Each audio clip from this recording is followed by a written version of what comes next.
A indicação de Eduardo Bolsonaro, deputado federal por São Paulo, mais votado do Brasil, para embaixador nos Estados Unidos, ganhou um entusiástico apoio do presidente dos Estados Unidos, o presidente Trump, embora não se saiba exatamente se ele já recebeu o pedido de agrément do Itamaraty. Normalmente o país primeiro pergunta: vocês aceitariam esse nome? Não sei se ele já viu, mas ele já ouviu falar e deu um apoio entusiasmado a isso. E parece que isso reforça a posição do indicado, lá no Senado, que o Senado vai ter que aprovar o nome dele, e tudo indica, antes mesmo desse apoio entusiasmado de Trump, já se notava que ele teria votos, sim, suficientes para ser aprovado. Então, até o presidente que indicou o próprio filho lava as mãos: o Senado aprovou, e o Trump quer.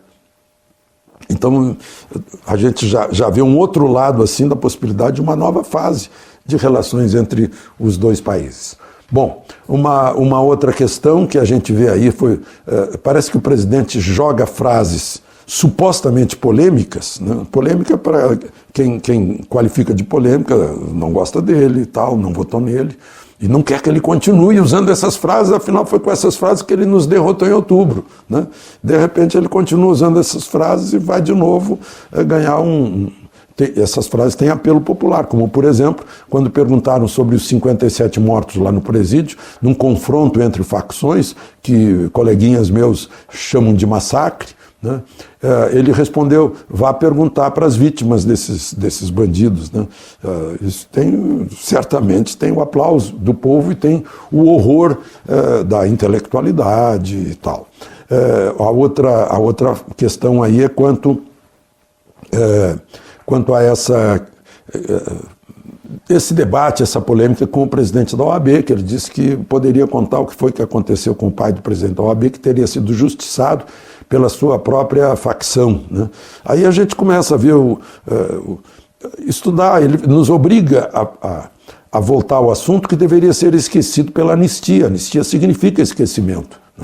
Mas a gente fala do assunto, aí a gente vê, a gente soma, teve 136 desaparecidos, entre os quais está o pai do presidente da OAB, teve 119 mortos pelas facções que tentaram derrubar o governo e implantar um regime comunista no Brasil, inclusive 43 civis e 3 moradores do Araguaia, e mais 219 mortos em confrontos durante esse período. Foi um período de 19 anos, dá um total aí de uma média anual de 25 mortos nesse confronto. Só para a gente lembrar que hoje, por ano, nós temos 65 mil homicídios dolosos. Mas, enfim, é um assunto que a gente deveria usar, mas não para exacerbar os ânimos no país, porque o objetivo da anistia foi a pacificação dos espíritos, porque os espíritos é que armam as mãos.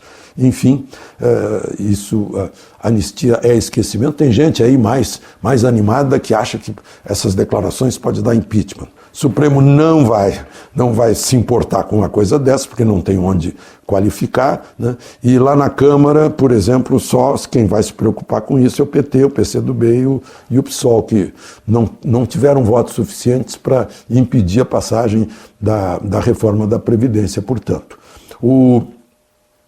E por fim eu queria concluir lembrando que essa questão dos índios lá, que apareceu cacique morto, parece que foi um confronto interno.